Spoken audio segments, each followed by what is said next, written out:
All right, so today I'm going to be changing the coils out on my 1979 Suzuki GS1000. This is pretty much going to be the same process for any motorcycle from 1970 up until the early 2000s. In the early 2000s, they switched over to coil packs, which is what you see on cars. And that basically means there's an individual coil on top of each, a remote coil, and then there's wires that run down to your spark plugs to spark them. So I'm gonna go ahead now and we're gonna just start digging in. The first thing we're gonna wanna do is start by getting to the coil. So I'm gonna pull off my seat right now, pull off my gas tank, and be careful when you pull off your gas tank. You're gonna wanna make sure that your fuel lines are disconnected first so you're not hung up when you're trying to pull the tank off. If your bike has a fuel level gauge like this one does up in here, then we're gonna wanna go ahead and unplug that as well. So yeah, I'm just gonna start digging into it and you guys will follow along. Just bear with me. So the first thing I do is I take my key here and I pop the seat off. I'm just gonna slide my seat out right here. Boom, seat's off. Step one, done. Step two is going to require some tools. So I'm going to go ahead now and try to pull off my gas tank. And the only thing holding my gas tank on is this little bolt in the back, which is pretty standard. You might have a bolt going across if you have a newer bike or something like that. But I'm just going to go ahead now, pull this 12mm bolt off. Then I'm going to go ahead and start disconnecting all my fuel level stuff, which is right here, my fuel gauge stuff. Start disconnecting the fuel lines from the petcock right here. Any vacuum lines that are associated with that too. And yeah, let's just start digging into it. There we go.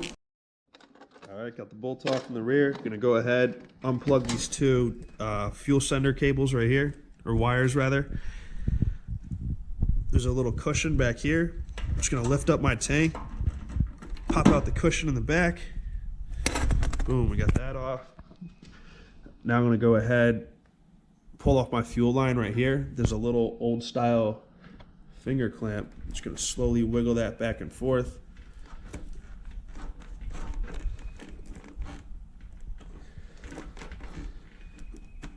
Once that's off, okay, that's off now. Now we're gonna wanna get a rag out, especially if you have something old school and you wanna preserve the paint.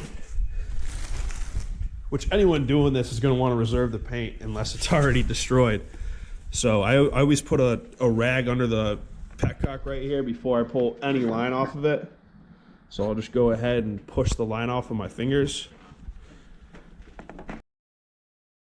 Now that our gas tank's off, we can go ahead and see our coils now. So our coils are kind of tucked in the frame right here, which is a pretty common spot on classic bikes. So the first thing we're going to want to do is actually find out where the wires come out of here too. So we can see there's a little connector. A little hard to see, but there's two different sets from each coil. So be careful not to get your wires mixed up when you're routing the coils back. But I have 4 different wires right here. So there's gonna be 2 positives and 2 grounds, one for each coil essentially. So I'm gonna go ahead and just wrap these with some tape, just marking which is for the outer 2 cylinders and which one's for the inner 2 cylinders. So I'm gonna go ahead and do that now, and I'll get back to you guys in a second. So now that I got 2 of our cylinders marked up right here, I just put a piece of tape and just wired what they're saying what they are.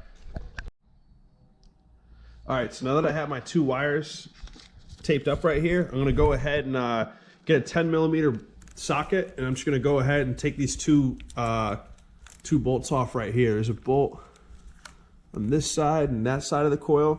So I'm just gonna go ahead, pop those off, and just get one of our coils out. So I went ahead and got my first set of coils out. Something you're gonna wanna be mindful of is these little aluminum spacers that were sitting under the coil, just rising it from above the frame over here. So just make sure that you guys don't lose these on your, when you're taking it all apart, because you're gonna need these when you're going back together. And losing something like this will end up costing you a week. So just something to be mindful of. Another thing is you guys are going to want to make sure that you swap your spark plugs. This is a good time. You're never going to have a more open spot right now than right now to go ahead and just swap your spark plugs out. So just go ahead, do that, you know, especially if you have a newer setup with coil on plugs. It's going to be, you know, in those setups, you're most likely going to have to take half the bike apart just to get to them. So go ahead now, just pull out your spark plugs, throw some new ones in there, and, you know, you'll be good to go right off into the sunset for another 10, 15,000 miles. So I'm going to go ahead now, and I'm actually just going to swap these coils one at a time. So I'm going to go ahead and put the new coil in. And the reason I actually swap them one at a time is just to keep my routing all correct. And I'm just being mindful of where the original coil was all routed, like where the wires were all routed and stuff. So I'm just going to go ahead and replicate that on my first coil now, and I'll get back to you guys in a minute.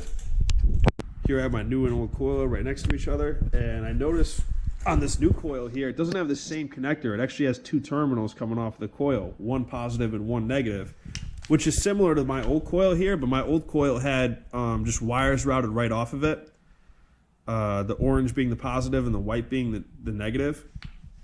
So luckily my new coils came with these little extensions, which I already managed to break off the little spade connector on the negative here.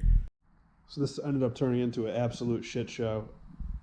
The wires ended up being way too short once I got the coil mounted into the bike. This probably won't be your application, but I ended up just extending the wires a little bit. So I just put a little like foot extension on each wire, put some new spade connectors on it, and I'm going to get it all wired up and we'll see if it works.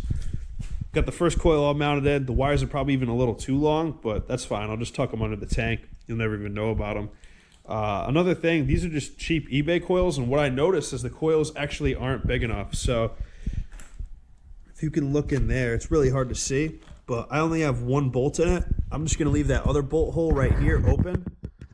And because you can see, it's really hard to see, but you can kind of see at this angle that the bolt hole doesn't line up in the backside right here. So I'm just going to put one bolt in and double nut it so it doesn't back out.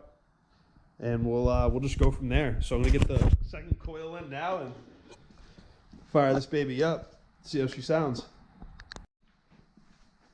All right, so I just got coil number 2 in, and the bike's running perfectly. I just mocked up a little dummy tank right here, filled it with gas, and now the bike's running perfect. It's running on all four. Before I was only getting 1 or 2 cylinders firing, but touching the exhaust now, all the pipes are hot, so we're running good. We're good to go. So now I just got to repeat the disassembly. So I got to get the fuel tank back on, get the seat back on, and the bike's ready to go. Be on the road again. So thank you guys for watching. Please like and subscribe if you haven't already. If you want to see more videos like this, definitely comment below. Comment what you guys want to see. If you have any questions, please leave them below. I will answer them. I'm sure I'm forgetting something, but yeah, thank you guys for watching.